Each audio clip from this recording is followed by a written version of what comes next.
Bismillahirrahmanirrahim. Alhamdulillahi rabbil alamin, wassalatu wassalam ala rasulillah wa ala alihi wa sahbihi ajma'in. Qala Allah ta'ala, a'udzu billahi minasy syaithanir rajim. Wasta'inu bis sabri was salah. Ila akhir ayat. Yang saya hormati Tuan Pengurusi Majlis, yang saya hormati Datuk Haji Muhammad Saleh dan seluruh ahli-ahli jabatan kuasa surau, yang dimuliakan Ustaz Afandi selaku penasihat surau, sahabat saya Ustaz Zuhair dari Mak Tafiz dekat dengan Kemensah.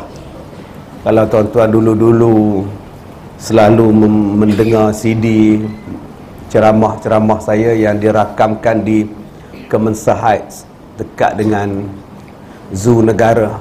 Jadi yang uruskan ceramah saya tu ialah Ustaz Zuhair. Ni belakang saya lah. Dulu dia besar, sekarang dah slim sekarang. Ya. Berkat berpuasa, tuan-tuan. Tuan-tuan yang dirahmati Allah, terima kasih kerana sudi menjemput saya pada Yang Bahagia Datuk Haji Muhammad Saleh.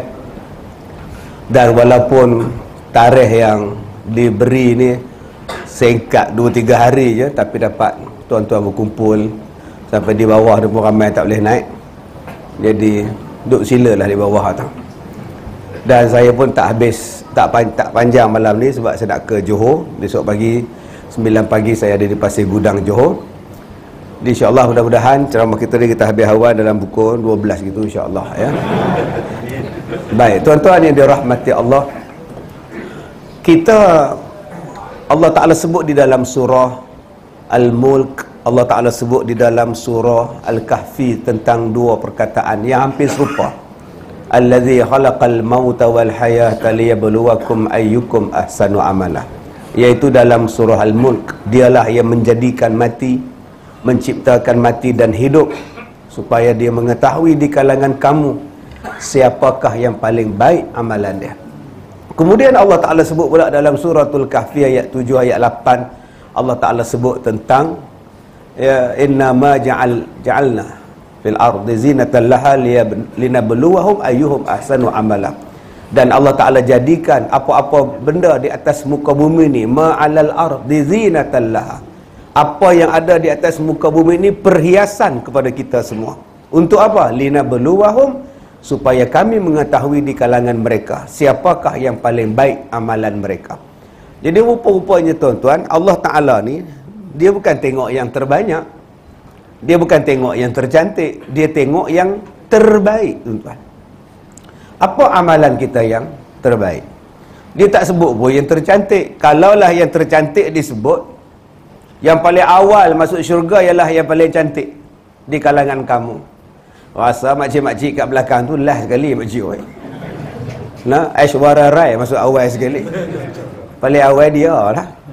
Tapi Allah tak sebut pun yang paling putih masuk paling awal dalam syurga. Dia tak sebut pun. Sebab itu Allah Ta'ala ni maha adil. Dia tengok di kalangan kita siapakah yang paling baik amalan dia. Jadi daripada situlah Allah Ta'ala kata lumba-lumbalah, fastabiqul khairat, berlumba-lumbalah untuk kita berbuat kebaikan. Di mana saja kita berada, berlumba untuk berbuat kebaikan, bukannya berlumba dalam benda-benda yang lain. Masalah kita sekarang ialah kita suka berlumba dalam benda yang tak disuruh. Berlumba lari, habis duit buat sukan. Benar pingat mas dak juga. Berlumba dalam sukan, berlumba dalam bola sepak, bergaduh siang malam. Tak disuruh pun. Sukan itu cuma untuk sihat. Asal sihat, sudahlah. Tapi kalau dah habis duit sampai berbilion untuk sukan, sampai benda yang lain tak diutamakan, tak tepat benda itu. Disuruh kita berlumba di dalam amal ibadat. Bukan disuruh berlumba dalam bidang yang lain, yang mana kita ini terhad dan terbatas mengikut kemampuan. Kita di sini terhad dengan kemampuan kita. Ada orang yang boleh berjalan, ada orang yang tak boleh berjalan, ada orang yang kuat, ada orang yang lemah. Sebab itu Allah tak suruh kita berlumba lari sebab tak sama. Tuan-tuan nak main bola keranjang dengan mereka, berhenti je lah. Boleh menang tuan-tuan. Orang Melayu ni main bola keranjang. NBA, basketball lawan dengan dia orang ni. Tobat lahum tuan-tuan. Perut kita ni, perut dia orang sama tinggi dengan kepala kita je. Tuan-tuan ajak main bola keranjang dengan dia, tak bayar. Tak sama dengan kita pun. Tuan-tuan nak gusti dengan Undertaker. Hentilah tuan-tuan. Dengan John Cena ini pun tak lepas tau tuan-tuan. Sebab itu yang disuruh kita bersaing ialah yang paling baik amalan dia. Di mana nak buat baik amalan? Di mana-mana saja. Ni, dalam masjid. Buat yang terbaik. Sebab tu kita kena ada ilmu, ustaz. Nak buat yang terbaik ni macam mana, ustaz? Buat tu mesti ada ilmu. Sekarang kita berada dalam surau. Apa yang terbaik dalam surau? Kita berada dalam masjid. Apa yang terbaik dalam masjid? Pada hari Sabtu lepas orang tanya saya jawab dalam surat khabar minggu lepas. Ustaz, mana yang lebih baik? Saya sembahyang di masjid atau saya sembahyang di surau? Saya cakap dua-dua baik. Janji sembahyang, janji berjemaah, dua-dua baik. Sebab dia kata surau saya pun ada, masjid saya pun ada. Mana satu yang saya nak pergi, ustaz? Masjid atau surau? Janji sembahyang berjemaah. Cuma masalah kita di Malaysia ini, surau tu surau, masjid tu masjid. Kalau kita pergi ke tempat lain, di negara lain, negara Timur Tengah tu, tak ada surau, semua masjid. Atasnya rumah flat, bawah masjid.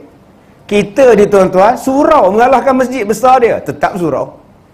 Cubalah kita ubah semua surau jadi masjid, selesai masalah. Semua surau dinamakan masjid. Dah masjid besar pula komplain. Habis tu kutipan Jumaat kami macam mana? Oh, dia fikir kutipan Jumaat tuan-tuan. Sebab dia tahu bila buat sembahyang Jumaat di surau-surau, masjid dia orang dah tak datang pula dah. Ini masalah kita ni. Yang ada sekarang ialah musalla. Musalla ni ada di stesen bas, musalla ni ada di sekolah, musalla ni ada di pejabat. Itu musalla, tempat bersemayang jamaah. Tetapi surau macam kita ni tuan-tuan, okey lah tu. Abang nak sembahyang di masjid pun okey, nak sembahyang di surau ni pun okey. Cuma jangan sampai masjid tu tak ada orang sembahyang, semua pergi ke surau.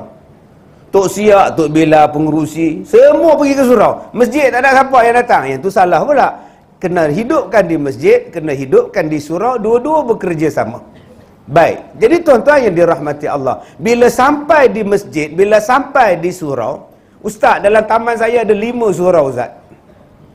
Woi, banyak betul surau awak ni. 5 ustaz. Setiap lorong satu surau. Surau mana yang terbaik yang saya nak pergi, ustaz? Pertama, tengok imam dia. Imam yang paling betul dan paling bagus bacaan dia. Terbaik bahasa kita. Ini bahasa Facebook. Terbaik. Ada BAEK pula. Baik bunyi dia. Imam yang kita nak pergi tu suara sedap, perangai bagus, ayat bagus, bacaan bagus. Yang itu lebih afdal. Yang kedua, mana yang terbaik? Jemaahnya ramai. Mana yang terbaik? Ada pula pengajian di tempat itu. Yang surau yang kita nak sembahyang ni malam ni free, tak ada pengajian. Free and easy pula.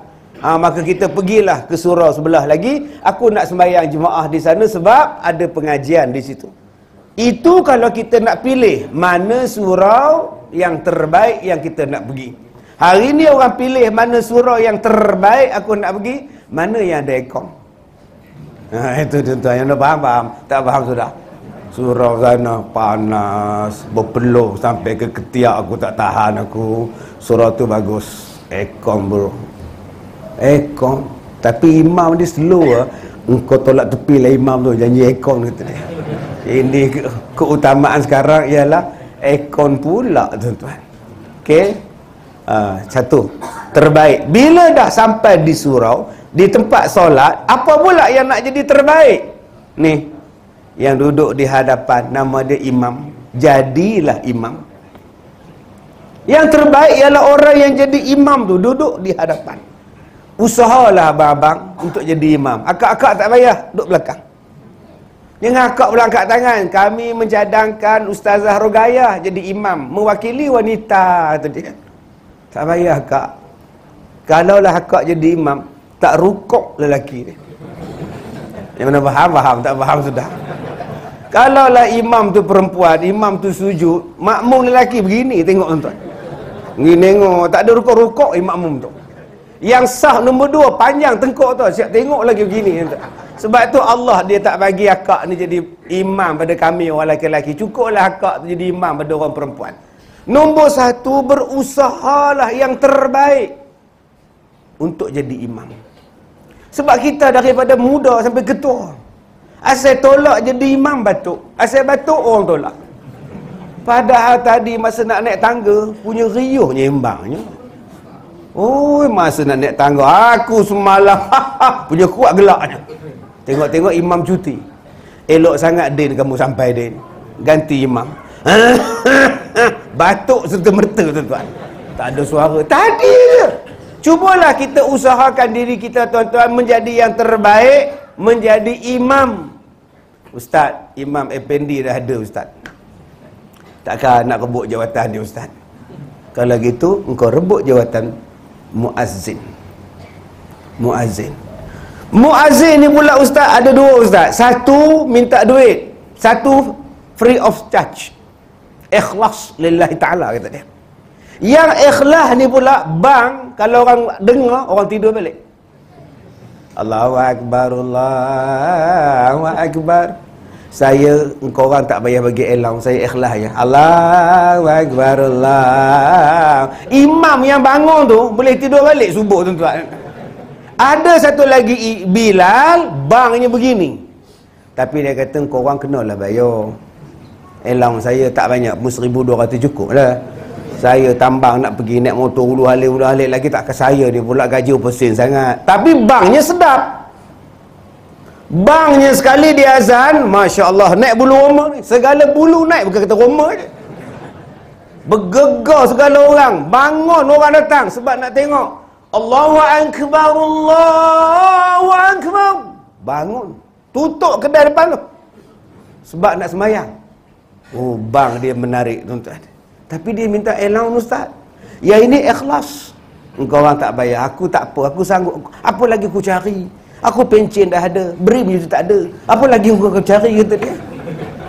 Engkau tak payahlah bayar-bayar apa pada aku ikhlas. Tapi bila dia bang tu, kita dengar susah hati.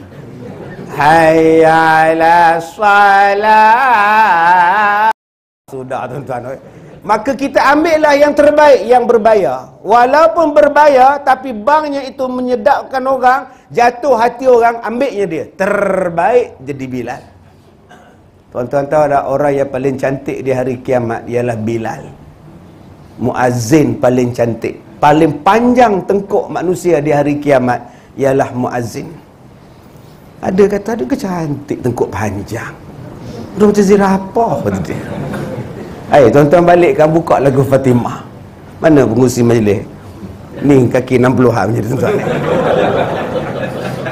Oh Mas Ayu, Fatimah nan Ayu, parasnya indah, suara merdu. Cuba sambung habis tu.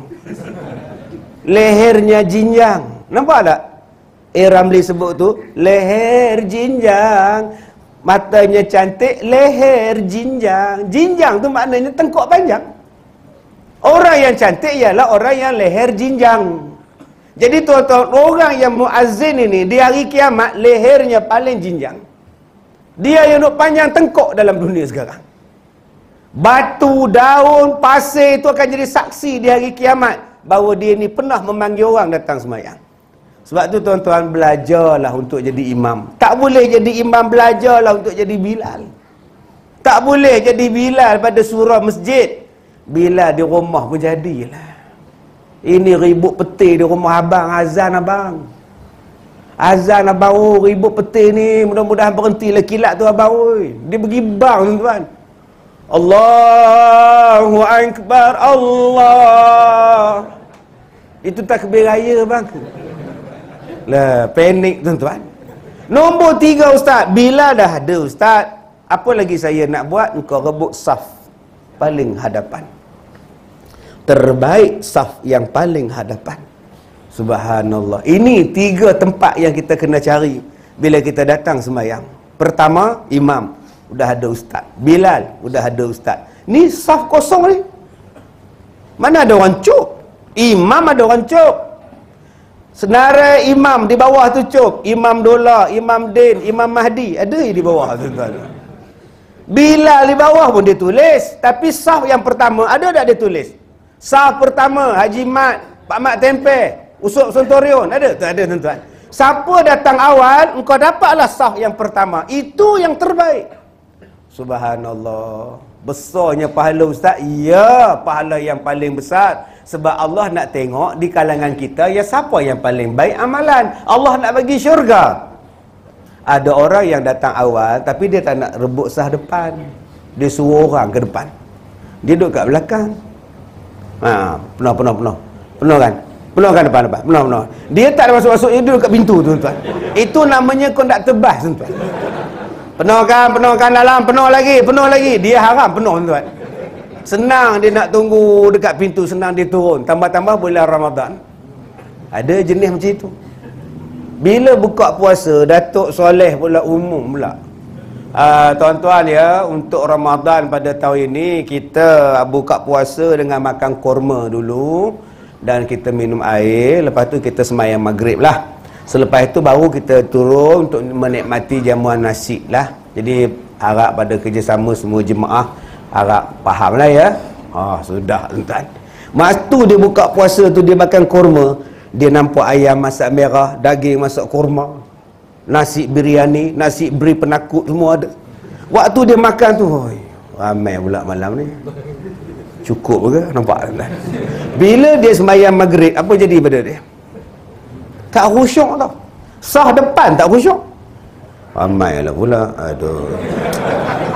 Silap duduk depan lah mbak habis. Yang paling tak khusyuk juga yang dekat pintu. Sik baik aku kat belakang.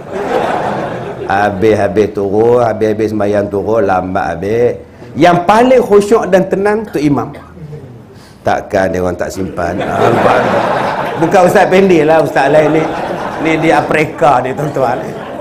Lah, lantaklah tuan-tuan, makan ke apa, kita datang nak cari pahala yang besar. Baik, itu kalau kita nak duduk saf yang bagaimana? Cari tuan-tuan. Ustaz, adakah bila saya duduk di saf yang pertama, saya dengar ada hadis sebut dapat 27 kali ganda daripada sembahyang seorang, ada yang 25 kali ganda. Macam mana ustaz tak sama hadis ni ustaz? Kejap 27, kejap 25, kenapa ustaz? Cuba abang tengok yang dalam satu sah ni. Cuba tengok daripada hujung sana sampai hujung situ. Cuba tengok, adakah sama khusyuk dia? Tak sama khusyuk. Macam mana nak dapat markah full? Tak khusyuk. Dia tak khusyuk ni. Duduk sah depan tak khusyuk, duduk tengok tu imam. Dia lagi. Macam tak ada orang lain jadi imam. Ini rakaat pertama mesti kul huwallah. Tengok-tengok imam tu betul rakaat pertama kul Allah. Aku dah kata dah. Rakaat kedua mesti kul a'udzu birabbin nas. Ya pula tuan-tuan. Pahala dia kurang dengan orang yang sebelah tu. Orang yang sebelah tu khusyuk. Kenapa tak sama pahala? Sebab khusyuk berbeza. Yang kedua, kenapa tak sama pahala? Pakaian berbeza. Ada yang pakai wangi, butang baju, pakai jubah butang ke atas ni. Sebab ada yang pakai jubah tak ada butang. Butang tak pakai tuan. Semata-mata jubah. Nampak macam Arab lah. Kemal Haji Din ke jubah tu. Balik umrah baru sampai tadi. Tapi sayang tuan-tuan, dia tak ada butang. Dah lah kain pelekat tak pakai. Seluar jerut panjang tak pakai. Semata-mata jubah. Bila dia tak berbutang, bila dia rukuk, tenganga lah baju dia. Dia nampak apa tuan-tuan? Dia pun nampak. Rasa macam mana tengok. Sami Allahu liman hamidah. Tapi di mana ya tuan-tuan? Tuan-tuan oi, kita ni berbeza pahala apabila kita berbeza pakaian kemas. Dalil dia apa? Khuzu zinatakum 'inda kulli masjid. Lagi engkau pakai cantik datang ke masjid, lagi besar pahala engkau. Sebab perintah Allah. Jadi tuan-tuan, bila kita nak datang ke masjid, manakah yang pakaian terbaik? Tadi kita mencari mana yang terbaik. Masjid yang mana? Surau yang mana? Sekarang bila duduk dalam masjid, kita mencari pahala mana yang paling besar. Sekarang pula kita nak cari lagi pahala mana yang paling besar bila sembahyang. Kita carilah pakaian yang paling cantik, kopiah yang paling cantik, paling segak sekali, paling wangi datang ke masjid. Sebab tu saya suka pada tuan-tuan, kalau datang ke masjid ni, pakai wangi-wangi, letak minyak wangi tu, nampak tak dalam tong tu? Tabung saham akhirat, atasnya minyak wangi. Apa makna? Lepas kau roll minyak wangi tu, kerol lah ke bawah tu. Ini bukan dia kata di rollnya dalam tabung tu, dengan minyak wangi, dia rolling sekali tu. Ganas betul. Tuan-tuan yang nak letak minyak wangi di situ, letaklah minyak wangi yang cantik sikit. Kadang-kadang tuan-tuan yang harga RM2, kita sembahyang sebelah dia, perit bau tu, warna hitam pula minyak wangi tu. Nasib baik pakai minyak wangi. Yang jenis tak pakai, dengan ketiak bau dia. Duduk pula sebelah Ustaz Fendi ni, dengan jubah bersih lawa, jubah aramai ni. Punya baik Ustaz Fendi, Allah, datang yang busuk sebelah dia. Tak ke mengubah niat Ustaz Effendi? Allah, bila yang busuk tu datang, Allah, Ustaz Effendi tukar niat tau. Allah, busuk gila, nampak tu Ustaz? Itulah yang malaikat lari. Malaikat lari bila busuk. Malaikat bersama kita bila kita wangi-wangi. Tambah masjid kita ni wangi-wangi. Saya pergi masjid Sheikh Yusof di dekat dengan hospital Pulau Pinang 4 hari lepas. Wangi gila masjid dia tuan-tuan. Gila pun tak wangi macam tu. Rupanya dia bakar gaharu, dia bakar setangi dalam masjid dia. Dia bakar sana, bakar sini. Wangi tuan-tuan. Imamnya bagus, ekornya bagus, kapeknya tu, subhanallah, seronok benar saya tuan-tuan. Yang saya tak seronok apa? Tengah saya semayang tu, budak yang depan saya tu tak semayang. Apa dia buat? Duk tengok saya tuan-tuan. Sudah. Saya dah tunduk ke bawah dah ni. Tak khusyuk lah aku, celaka tu budak dia. Duk tengok saya gini. Waktu saya tahiyat pun dia tengok gini ni. Takkan saya dah buat isyarat. Rupanya peminat. Habis-habis semayang, anak saya minat menang, ustaz kata dia, alhamdulillah, tak khusyuk tuan-tuan duk tengok. Sesebek dia tak cuit ayah dia. Itu sekali di Madinah, sekali hari tu saya pergi umrah, bawa beg galas tu letak atas jadah.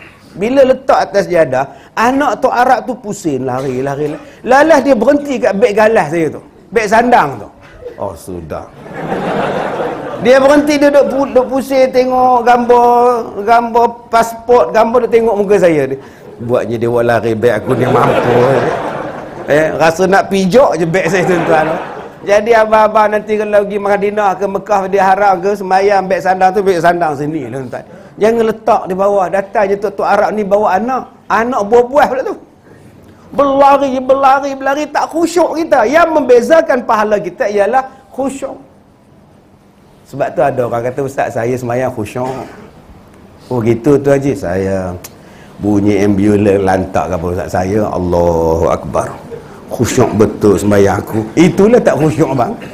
Dia boleh bincang dalam hati dia, khusyuk betul aku. Kalau tak khusyuk. Bila kamu perasan yang kamu tu khusyuk, maknanya kamu tu tak khusyuk. Sebab tu ditanya pada Imam Ghazali, khusyuk tu apa? Tak tahu, aku pun tak tahu. Kalaulah aku tahu apa itu khusyuk, maknanya aku tak khusyuk. Khusyuk tu apa? Khusyuk ni kita tak ingat benda lain lah apa semua. Itu Imam Ghazali jawab, aku pun tak tahu. Kalau aku bagi tahu, maknanya aku tak khusyuk.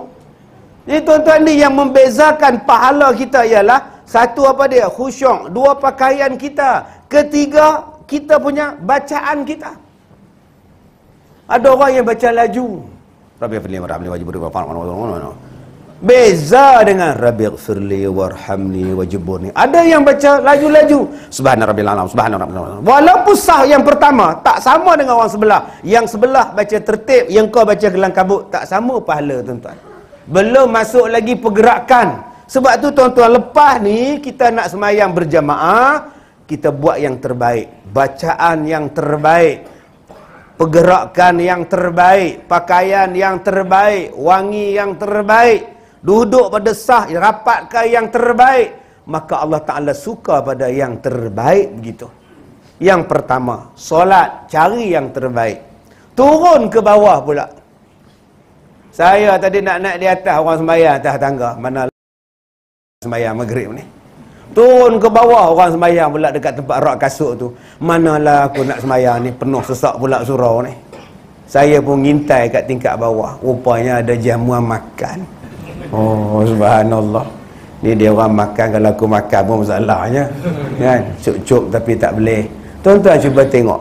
Bila kita nak makan, carilah yang terbaik dalam makanan. Apa dia makanan? Kalau tuan-tuan tanya pada saya, apa dia makanan? Makanan ialah sesuatu yang menolong kita menjadi sihat.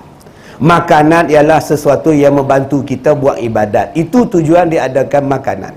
Sebab itu, jadikan makanan ini sebagai ubat. Jangan jadikan ubat sebagai makanan. Sebab ada orang yang pagi-pagi segenggam ubat.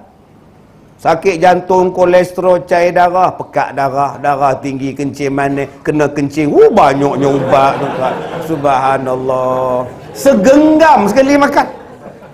Tengah hari segenggam, malam segenggam. Kalau 3 genggam tu tuan-tuan, boleh buat bubur tu. Boleh buat bubur ubat. Apa ni mak? Bubur ubat mak. Mak malas dah makan ubat, mak bubur sekali dia. Tak bagus itu. Yang bagusnya apa dia? Engkau ambilkan makanan itu sebagai ubat. Itu terbaik. Jadikan makanan kita ni sebagai ubat. Bila tengok satu-satu makanan, apakah makanan ini boleh bantu aku untuk aku jadi sihat? Aku nak makan benda ni, jadi sihat ke jadi tak sihat? Orang yang terbaik ialah itulah yang Allah Ta'ala sebut dalam Quran. Yang Allah kata apa? Makanlah kamu makanan yang terbaik yang diberikan oleh Allah kepada kamu. Kulu minat tayyibati ma razaqnakum. Makanlah kamu sesuatu yang terbaik yang Allah berikan pada kamu. Allah Ta'ala dia tak sebut halal semata-mata. Dia ada 2, halalan tayyibah, halal satu, tayyibah satu. Dalam ayat yang lain Allah Ta'ala kata makanlah kamu sesuatu yang terbaik pada kamu. Yang halal itu belum tentu terbaik. Tetapi yang terbaik itu sudah pasti halal. Maka tuan-tuan carilah 2 benda ini, halal dan terbaik. Dan Allah sebut dalam ayat yang lain, carilah makanan yang terbaik pada kamu. Yang terbaik kepada kita tu apa? Mengikut diri kita. Kalau itu yang terbaik pada kita, silakan makan. Kalau itu tak terbaik pada kita, sila elakkan. Walaupun dia halal. Ustaz, jemput makan durian? Dia gelak dulu tuan. Kenapa Ustaz ketawa? Saya ni tak boleh makan durian. Bila makan, darah tinggi saya naik, kencing manis saya pun naik. Ustaz ni halal ni Ustaz. Memanglah halal, tapi untuk kesihatan saya, doktor tak bagi. Kan itu namanya thayyibat, terbaik lah tu. Setengah orang dah kata halal apa, takut begini tuan-tuan. 4 ulas dia makan. Apa mak 4 ulas mak? 4 biji lah, 4 biji dia makan. Sekarang ada Kak Wat. Mata dia, mata hitam ni belah kanan ke Singapura, belah kiri ni ke Penang sekarang tuan-tuan. Ada Kak Wat. Doktor je dia tepuk kepala ni baru center balik mata hitam dia tuan-tuan. Maknanya kau langgar. Walaupun benda itu halal, tetapi bagi kau tak sesuai. Sebab itu berhati-hati di dalam bab pemakanan. Cari makanan yang terbaik kepada kita. Apa yang terbaik? Untuk kesihatan kita, untuk jantung kita, untuk buah pinggang kita, untuk darah kita. Jangan main belasah saja. Baru ni orang tanya pada saya, Ustaz, saya dengar ceramah Ustaz. Ya, Ustaz kata tak boleh campur makanan darat dengan makanan laut. Soalan saya, Ustaz, mana dalil dia? Saya kata dalil tak ada lah. Dalil tak ada. Itu bukan hadis Nabi, saya kata. Itu bukan hadis Nabi, itu bukan ayat Quran. Hari ni tuan-tuan kita ni mengajar, semuanya orang alim-alim belaka ni. Ni tuan-tuan yang datang malam ni semua alim-alim ni. Cakap je tanya dalil. Dalil. Mana nak ada dalil bang? Itu petua. Bila sebut petua, nak ikut-ikut, tak ikut sudah. Maknanya bukan haram. Engkau campurkan sekali udang, sotong, daging, ayam, kau campurkan sekali, tak haram. Tak ada dalil yang mengatakan haram. Tetapi cara masakan yang begitu okey, kita okey itu saja. Kalau kesihatan awak okey, awak makanlah. Kalau kesihatan awak tak mengizinkan, tak payahlah makan. Macam kita lah. Abang, jemputlah makan udang, jemputlah makan sotong bakar ni. Oh, tak boleh, nanti gaut. Ada dalil tak? Apa saya tak tanya? Pernah tak kita tanya? Makanlah abang seafood ni. Oh, saya gaut, tak boleh. Dalil Nabi tak ada sebut pun. Memanglah Nabi tak sebut, tapi Quran sebut. Kulu minat tayyibati ma razaqnakum. Kalau kau tak jumpa dalam hadis, kau bacalah dalam Quran. Dalam Quran kata, makanlah yang terbaik pada kamu. Kamu tu ada asid urik. Orang yang asid urik tak boleh makan banyak-banyak makanan seafood. Siapa cakap? Doktor cakap. Itu sajalah. Memang tidak haram, belasahlah engkau, tapi untuk kesihatan engkau tidak baik.